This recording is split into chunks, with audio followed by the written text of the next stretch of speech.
Hello everybody and welcome to the ThePackHub's latest packaging webinar, Recyclable Plastic Packaging Innovations. My name is Paul Jenkins, Managing Director of UK Packaging Innovation Consultancy, ThePackHub, and I will be presenting some innovations with you today. And I'm also joined by Barrington, Pamplin, our Technical Director, who will be chairing the Q&A session towards the end of the event. And delighted to be joined by Elef Kassianidis of Hatzopoulos, who is has a long career in flexible packaging, and he'll be running through some of the latest developments in recyclable films later in the session. So what does this session look like? So as always, a very brief introduction about the ThePackHub and our Innovation Zone platform. We'll then split the innovations from our platform into two sections. The first will be looking at some new recent introductions. We'll then hear from Elef, and then we'll switch into some more recyclable plastic packaging initiatives, more to do with the recycling process and sorting and things like that as a separate piece. We'll then have details of our next event. So please get your questions in. I think most people are familiar with the Zoom format, quite straightforward to click on the Q&A part of the panel on your screen and fire away and ask us any questions that you see fit, and we'll get them answered at the end of the session. You will get a link to this webinar recording post-event within 24 hours of this event, and you can actually view all our webinars and other content on our YouTube channel, ThePackHub.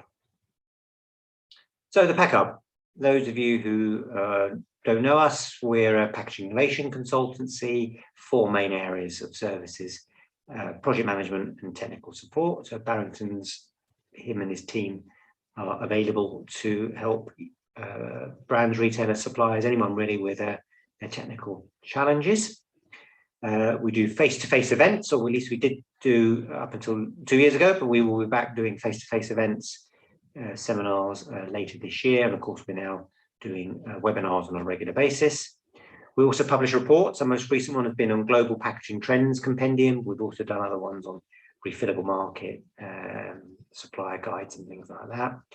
And last but by no means least is our Innovation Zone packaging platform portal, which is a searchable and very easy to use innovation database. We're approaching 5,900 packaging initiatives and counting, 25 new innovations uploaded each week, so 5 every day.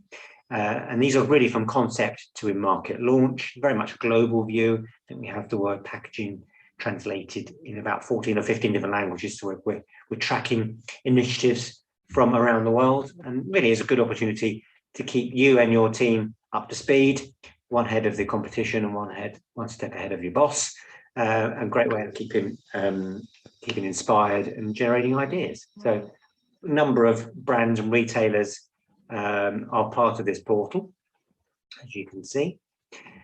So enough about the ThePackHub and more about the innovations that we're about to show you. So as I mentioned just a moment ago, we've got a global packaging trends compendium, and what that allowed us to do really was to look at all the innovations that we're tracking and monitoring and posting on our platform, and just sort of assess, categorize them into different areas. So the 9 areas that we've got is naturally done, everyday engagement, the online surge, making life easy, getting noticed, protect and preserve, refill revolution, materially changed, and recycling resurgence.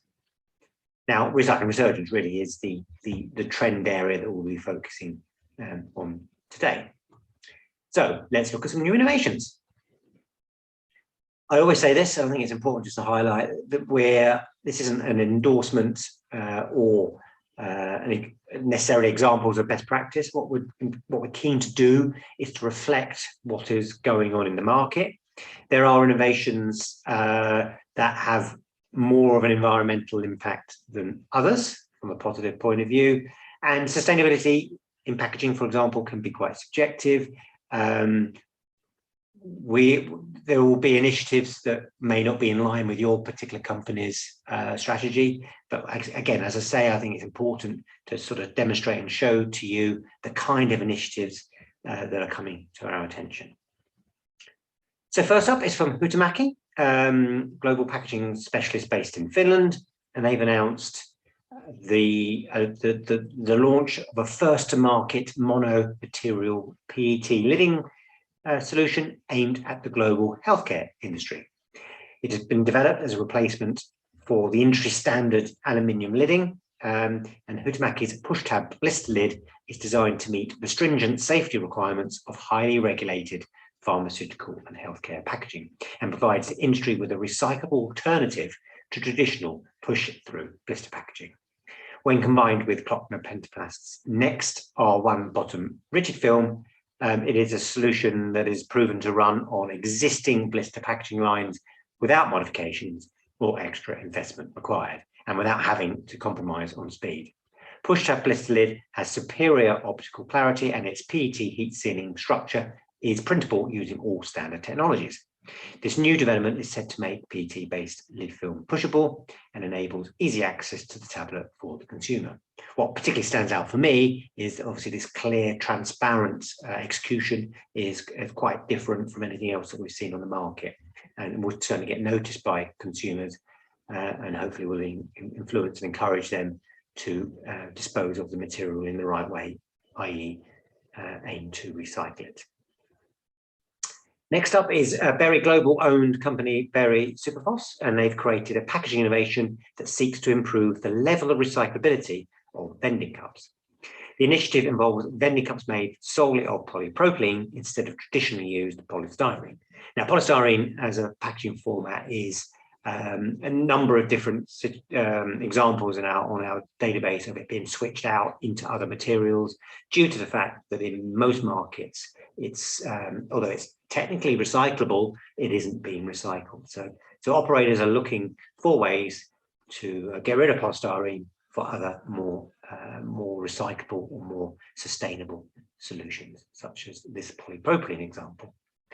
So this basically switch means that the cups are now fully and easily recyclable where polypropylene recycling infrastructure is in place. The lightweight polypropylene vending cups are compatible with both hot and cold drinks and harbour a small safety brim at the top of the cup, preventing accidental spilling, which is essentially important for hot drinks. So as I said, recycling of the vending cups is now a possibility in areas where the recycling infrastructure is in place for polypropylene. Next up is Proampac, and they've announced the launch of a patent-pending PE-based monomaterial film designed for microwave vegetable steaming. The film, known as Proactive Recyclable R2000S, is designed to run on high-speed form-fill seal equipment and is pre-qualified for store drop-off recycling. Now, this is a big area, and most of you will be familiar with the sort of switch to where curbside recycling still isn't available. In-store drop-off recycling is becoming a more viable alternative, and most supermarkets now are offering this service as a way of them achieving recycling targets. So this is what this is. The main technical challenge in developing this solution was said to be the engineering of a recyclable film that could withstand both cold chain storage and microwave conditions. So Proampac say that after a series of strategic trials, they managed to engineer a recyclable lamination with the ideal stiffness, excellent toughness at low temperatures, and good graphical qualities that allow consumers to microwave in the pack, which also met retailer and brand environmental sustainability commitments. Another pouch development. So this is Ornia Foods, owners of the UK's #2 cheese brand Pilgrim's Choice. And they've announced that it is moving its grated cheese into fully recyclable packaging in partnership with flexible packaging supplier YPAC. Their grated cheese will move to a monomaterial, reducing the packs, apparently the carbon footprint by 48%, with a 15% reduction in the amount of packaging used. Now, the cheese market, we're seeing this quite a lot now. No longer are you seeing sort of surplus plastic surrounding the cheese product. It's a very tight construction, often seeing the removal of resealability to further improve recyclability. So in this case, the new pack can also be fully recycled, again via return to store schemes, and has been certified by the on-pack recycling label, the OPRL scheme. The monostructure grated cheese pack retains the same look, feel and functionality of the old pack, whilst meeting the same high demanding requirements of the supply chain and maintaining packing line speeds and extended shelf life through the inclusion of EVOH as a gas barrier. The new pack will be available on Pamplin Choice's 180 gram grated cheese in retailers across the UK, commencing now. Now, Waitrose and partners have combined with Muller Dairies to set a trial of its milk products with clear bottle caps. This means that they will be able to be recycled into food grade packaging, unlike the usual blue, green and red caps currently used by most operators. And one of the challenge, I guess, is in terms of navigation in store. I quite like the use of the colours on the caps as a way of navigating which particular bottle that I need to get. But I guess the packs will have other ways of communicating to consumers which particular variant they should be buying.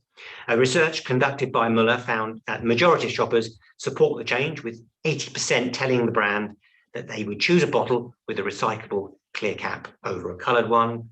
Why not, I guess. The company also found that just over half of shoppers look for the colour of milk caps, like me, when selecting their milk in store. So obviously in the pack communication, improvements will be key to this execution.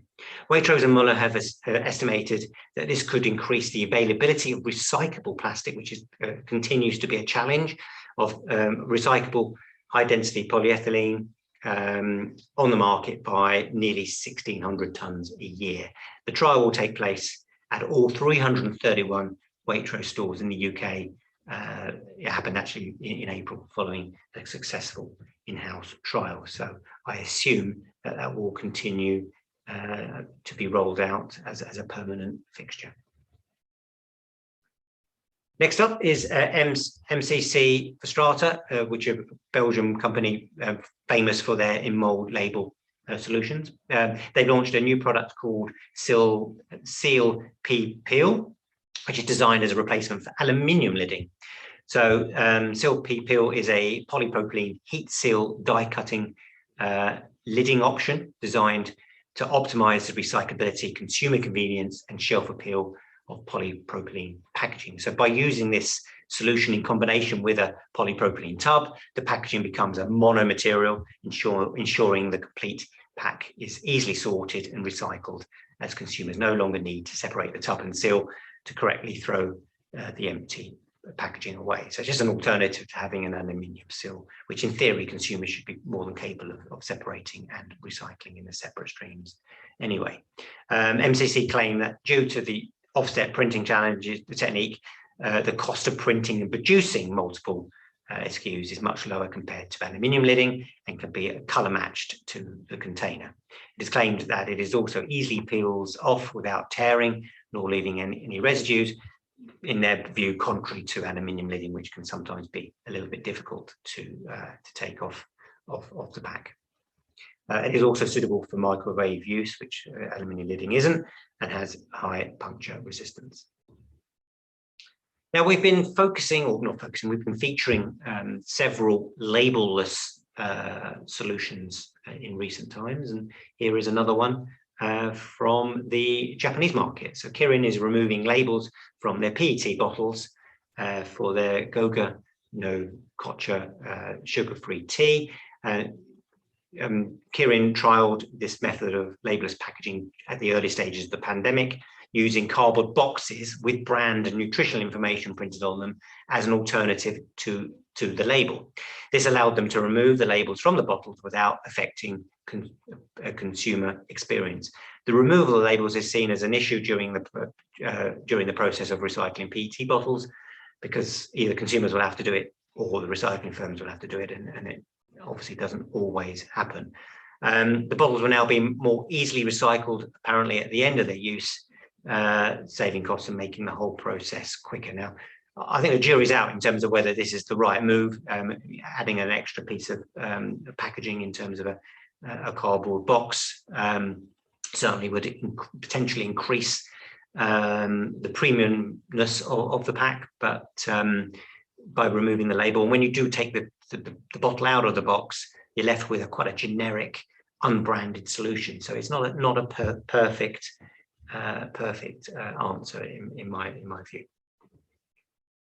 Last up, before we hear from Elef, is L'Occitane, the French natural skincare producer, and they've collaborated with Albea to design the next generation of recyclable tubes for its almond collection. So produced by Albea Tubes with polymers from Lindenthal-Basel, this packaging is atypical of a new generation of circular packaging. We're tracking a lot of these sort of monomaterial tube solutions, which are more easily recyclable.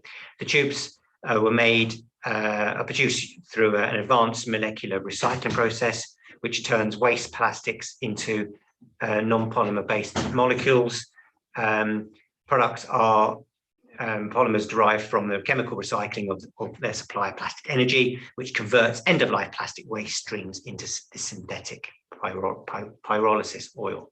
The resulting material replaces petroleum to produce virgin plastic that could be used in a wide range of applications, such as this one. Okay, right. Apologies for the few technical challenges at the beginning of my first session. So I'm delighted to introduce you to Elef. As I say, we've had a long career in flexible packaging, and he'll be running through some of the latest developments in recyclable film. So I'm going to stop sharing, Elef, and hopefully you will have less of a problem than me. Are you able to share your screen? Yeah, thank you, Paul.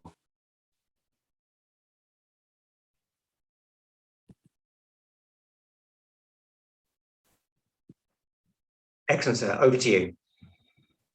Okay.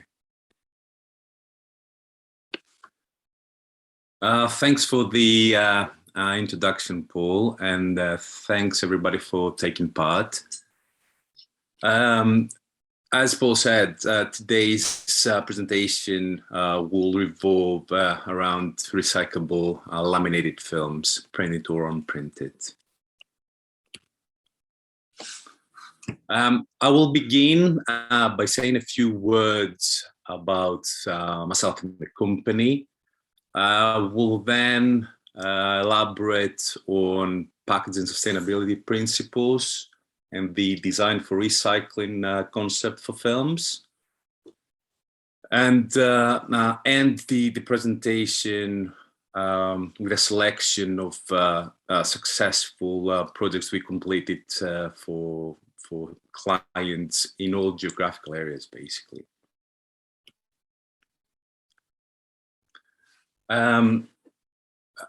So let me reintroduce myself. I'm Elef Kassianidis.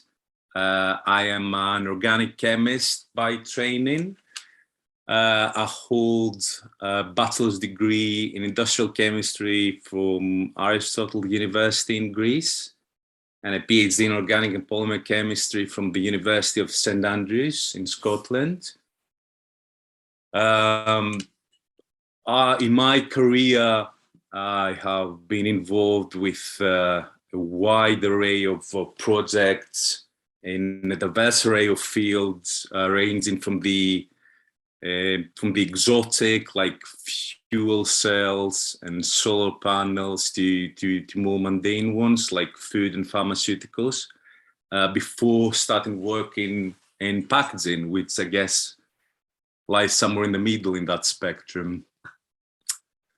As far as Hatzopoulos is concerned, the company was established in 1931, so they've been around for over 90 years.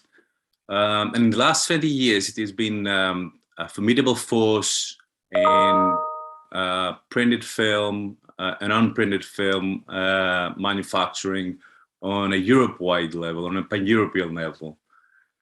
The unique differentiating factor relative to the competition has always been the company's unwavering commitment to quality and innovation. From early on, it was identified by the owners and actually internalized that true innovation is only achievable through collaboration and synergies. So for that reason, the company has always stayed independent, family-owned, and has resisted the temptation, actually the trend of vertical integration in the 80s and 90s. Now, instead, we have adopted a hybrid operational model that consists of traditional film converting, so by investing in state-of-the-art technology in-house, and also combined with cutting-edge R&D via synergies with raw material manufacturers, packing line equipment manufacturers, and basically secondary material manufacturers. The latter was achieved via investment mainly in people, and that's what we actually pursue fervently, intensively. So we invest in highly competent people that we then redeploy within our suppliers, who then co-develop raw materials, whether it be adhesives, substrates, or packing equipment. So this practice has afforded the company the ability to continually stay at the forefront of developments in the packaging sector, and also provided with the flexibility to come up with fully customized solutions for our clients. As you can see here, in terms of performance, we just crossed the 100 million euro threshold in terms of turnover. We operate in 32 countries, mainly in Northwestern Europe and the US. And our growth rate is annually at 10% more or less in the last 20 years. Significantly, 78% of our revenue comes from exports.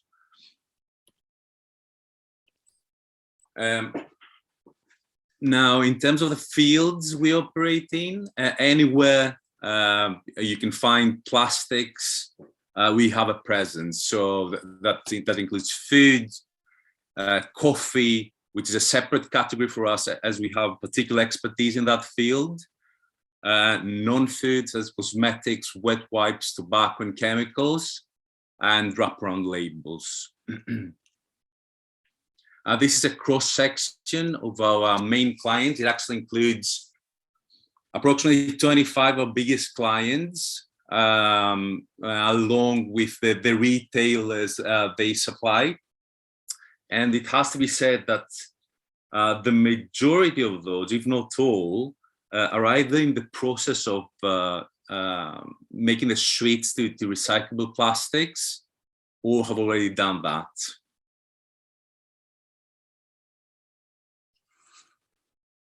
In terms of infrastructure, as I mentioned earlier, all traditional converting processes are carried out in-house. So we operate from 2 manufacturing sites. One is dedicated to flexo printing, the other one to gravure printing. And additionally, lamination, slitting, and all add-on technologies are in-house. Again, I mentioned earlier that there's a heavy focus on innovation, particularly emphasis on R&D, with an annual investment of approximately always 1% of our turnover. The main target is always it has been, at least for the last 5 years, the development of sustainable and recyclable packaging.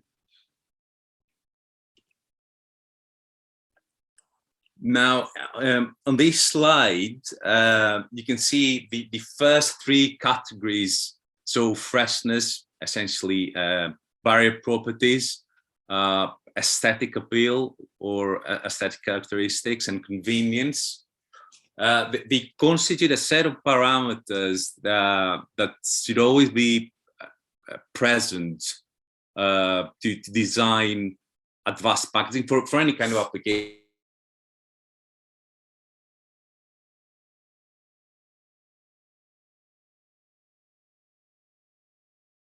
Basically, so all these characteristics framework for sustainable packaging. So even when using recyclable substrates, barriers to moisture and oxygen, the ability to apply coatings and functionality should always be present.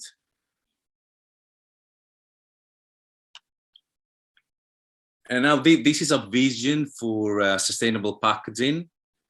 It basically includes the eradication of any non-recyclable components from our production, and also reduction of our carbon footprint to as low as possible, ideally zero. In order to achieve that, we have adopted a three-pronged approach. So the first one is obviously, for the short term, and relies on the utilization of recyclable components. The second one, that's basically for the near term, for the near future, is to actually incorporate, rather than recyclable substrates, substrates that have a high recycled content.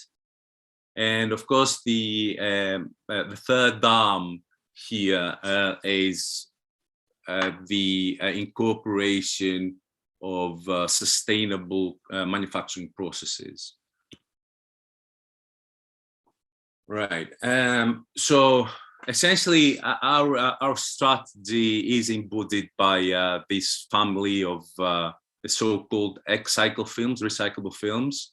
And these are monomaterial, so mono-polypropylene-based laminates, mono-polyethylene-based laminates, and mixed polyolefin-based laminates.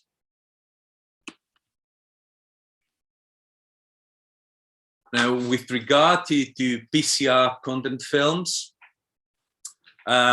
we have been certified by ISCC, which is a framework that affords full transparency and visibility of recycled content, recycled throughout the supply chain in simplified terms. And so despite the fact that we've been fully certified and we're way past the trial stage, experimental stage of incorporated recycled content into our commercial product, the fact of the matter is that we have been constrained by shortages in recycled. So we have partnered up with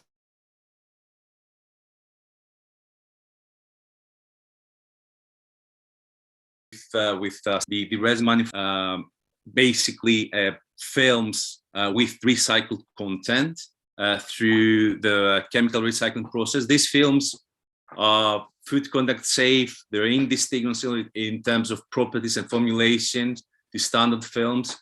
So we have tried them successfally, but as I said, unfortunately, there's not enough material to cover commercial clients, commercial needs right now.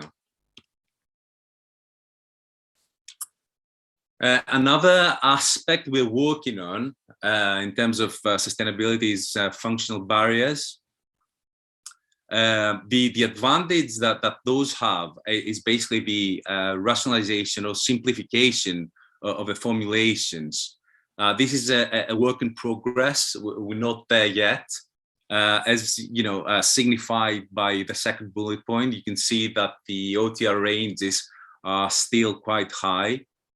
But eventually, what these functional barrier coatings will do is essentially reduce the mass, the amount of non-recyclable content in any laminated structure. Right now, barriers are mainly incorporated through tile layers that increase the non-recyclable content. Also, flexographic printing, so flexoprinting, is the printing technique of choice for a multitude of reasons, really. I mean, lower inks and solvent consumption, low wastage, lower energy use, lower carbon footprint, and also printability. I mean, it's much easier to print on a variety of substrates through flexo.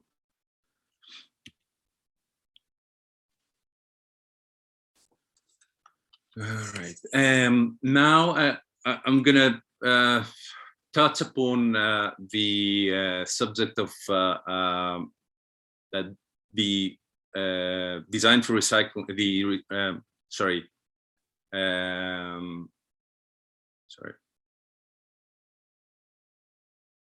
Yep. So the design for recycling concept.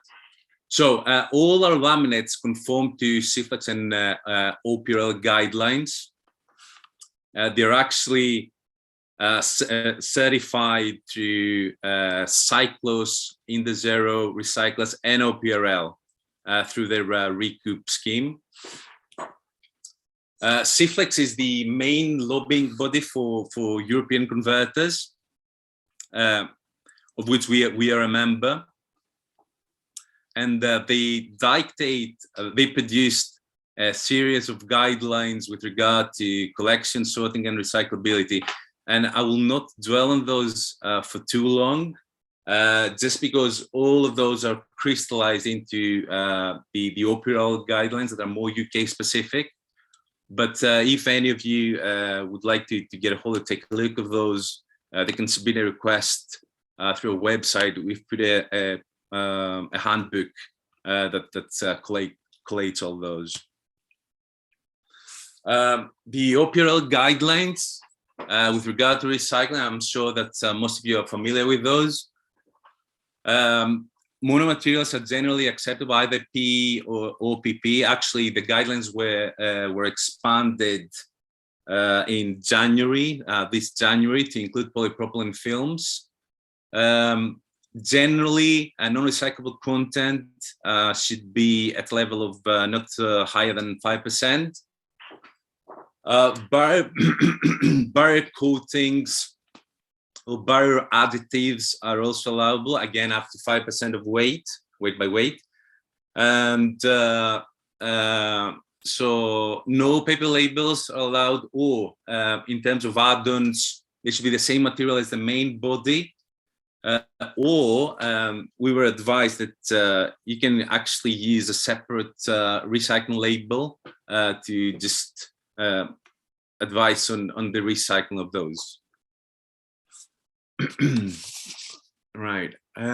So we have actually made an observation by talking to numerous brand owners and private label manufacturers.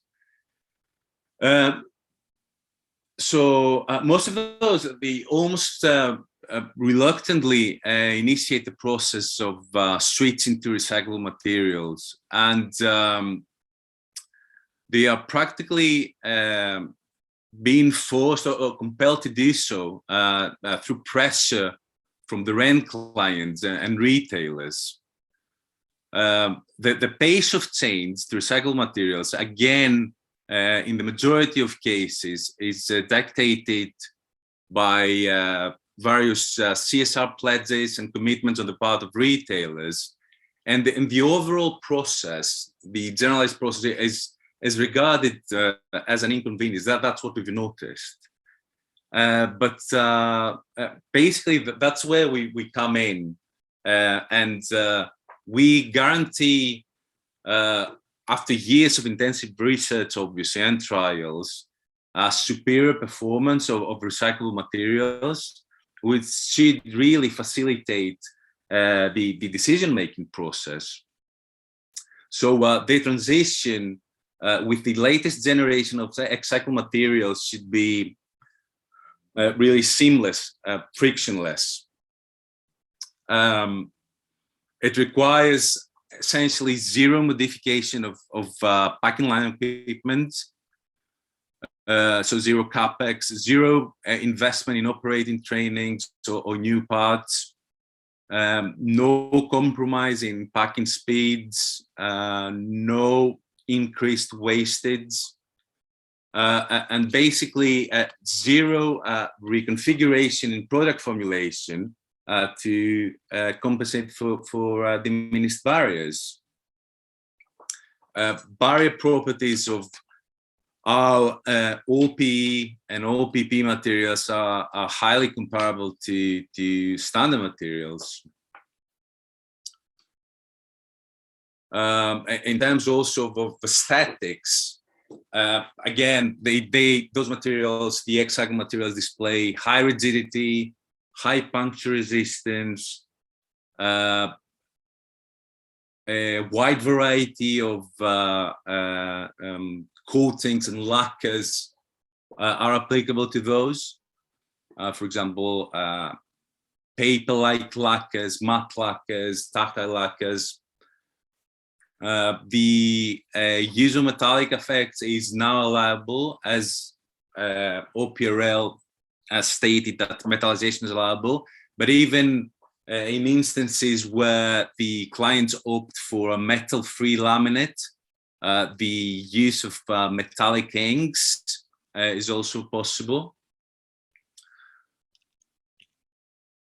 And also in terms of functionality, as I've already mentioned, that there's no compromise at all in performance. Films are suitable for a variety of application, ranging from the simpler ones to the most demanding ones. And there's a high compatibility with add-ons, with add-on packaging components like valves, zippers, stickers, etc. This work has also been facilitated by our close relationship with packing line manufacturers, especially Rovima and Syntegon, which is ex-Bosch. And also, I think Paul has touched upon that earlier when he was talking about general innovations. What we're trying to quantify now is what actually qualitative data indicates. We're trying to quantify the impact on sales that the transition towards recyclable packaging has. So we are collating data, we're collecting data, and yeah, we'll come out with a report pretty soon, I think. This is just a selection of recyclable packaging that's been already commercialized and for which numerous awards have been collected. And I will end this presentation with a series of examples. I'll basically run through them because I don't think we've got much time. Of yeah, successful switches to recyclables. So as you can see, this is a snack stand-up pouch. So the switch was made from a mixed laminate to an OPP laminate with no compromise in barrier properties. If anything, the barrier properties to oxygen were enhanced, and also with a concomitant reduction in surface density in weight per square meter.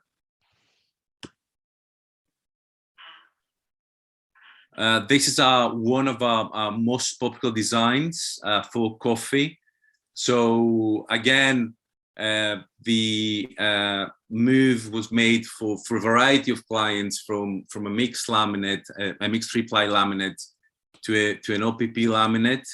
Again, as you can see, with no reduction in barrier properties. Another coffee pack, again, this was moved to an OPP pack, again with the same result, reduction in surface density and also enhancement in OTR. This is the wet wipe pack, where we moved from PET-P laminate to, again, an OPP laminate with the same result. And the fifth example, again, it's a snack standard pouch. This, again, was moved to an OPP laminate. And the result is obvious there, reduction in surface density and mass per square meter, and also a reduction in OTR, whereas the motion permeation rate stayed the same levels. And this is a project with JD and Lincoln, New York, where we adopted an OPE formulation, moved from 2-ply to 3-ply with a reduction in weight and also a slight decrease in barrier properties, but which didn't eventually affect the shelf life of the end product. And that's about it from me. We will be participating in the Patent Innovation Show in Birmingham at the end of May, so you can find us there. And thank you for your attention. Thank you, Elef. Thank you very much. We'll be sharing those details with the audience in our post-event communications. I'm just conscious of timing, and we really need to crack on before we get some questions to you shortly. So I'm going to quickly share my screen. Hopefully this time it will work. Can you just confirm that you can see my screen okay? We can, yeah. Yeah, perfect. Okay, I'll crack on very quickly and then we'll have some questions and Q&As in about 5 minutes. So just some other recyclable, sustainable plastic packaging innovations. A lot of you will be aware of the Project Holy Grail initiative using digital watermarks. This is P&G really sort of moving to the next level and sort of doing more developments. And they've announced 2 major updates to their Lenore range of fabric softeners. The first is a move away from opaque bottles, which are more difficult to recycle, to clear rPET bottles with printed shrink sleeves. These bottles will be on sale across Germany, Switzerland, and Austria. And the second is the adoption of digital watermarking to aid sorting and recycling before disposal. It's this part, as I mentioned, of the Project Holy Grail initiative. So digital watermarks are tiny interceptable codes that are invisibly embedded onto the labels to make them smart enough to inform the automatic sorting equipment how it should be sorted and recycled. So what you can see there in an image is obviously a representation of how the codes work. Obviously, you cannot see anything. So next up, another recycling initiative from Australia, OF Packaging, and they won a Diamond Award at the recent Dow Packaging Innovation Awards. This is a solution as a high barrier curbside recyclable muesli pouch for muesli manufacturer Brook Farm. Once the pack is empty, the flat pack can be rolled up into a tube by the consumer and secured with a label that is attached to the pack, ready for curbside collection and subsequent recycling. So the recyclable muesli pouch is part of the Australian Rock and Recycle program, which took over a year of developing and testing. Next up is an innovation from Zomato, who are India's largest food delivery. And I say innovation, well, actually it's more of a sort of statement of intent. So what we have here is announcement that the business will become fully plastic neutral with every meal order delivery commencing straight away. So clearly they are still producing and selling and using plastic, but to achieve this status, the company will voluntarily recycle more plastic that it uses in its food packaging. In order to fulfill this aim, they will be collaborating with a number of organizations that will be responsible for collecting and processing plastic waste by partnering with businesses across India. So Zomato aims to deliver more than 100 million orders in sustainable packaging in the next 3 years by supporting its restaurant partners in transitioning to affordable and more sustainable packaging alternatives. So interesting what people's views are on that sort of almost like a carbon offset type thing, where you actually just don't get rid of the plastic you're using, but you voluntarily recycle more plastic than you use. So we haven't seen many of those examples in the market, so I thought it was worth pointing out. I think we'll do this as the last innovation before we get to Q&A. So another sort of sorting type initiative, and this is from US recycling optimization business Magnoma, and they are developers of a special ink technology allowing for easier and more efficient separation of shrink labels from PET in the recycling process. Called Magmark SS, the ink is used in the shrink labels to magnetize them, meaning that they can be seamlessly pulled from the PET flakes in the recycling process using a magnetic pulley structure. This apparently has a 99.5% accuracy. The inks reportedly do not interfere with optical sort or magnets in the MRFs, the MRFs, the material recycling facilities, and front-end reclaim operations. They are bleed resistant and are designed to survive caustic washing. The company have already secured partnership pilots with the likes of PepsiCo and Fuji Seal. So watch this space in terms of future developments for that particular initiative. I'm very conscious of time, so I'm just going to miss out the last three. I will re-record these actually for the YouTube recording, which will be out tomorrow. Now I'd like to invite Barry onto the call. Barry, are you available and able to unmute? And we can do some Q&As for Elef. Yeah, I'm here. Brilliant. Thank you, Barry. Elef, are you online? Yes, Barry. Hi. Hello. Question. One of the first questions that came in, which you sort of touched on in a way, and you're saying there was a lack of recyclate available. Recycling rates are reported to have gone down in 2020. Do you have any views on why this might be, and what can be done to sort of overcome that? Right. Oh, where do we start, actually? The truth of the matter is that the collection infrastructure isn't really there. Especially, I don't know if you're concentrating on the UK situation, but that is true on a European level as well. So the collection infrastructure isn't there. The amounts of recyclable materials that are being collected basically are not being processed in Europe. As you all know, vast amounts are being sent abroad for incineration.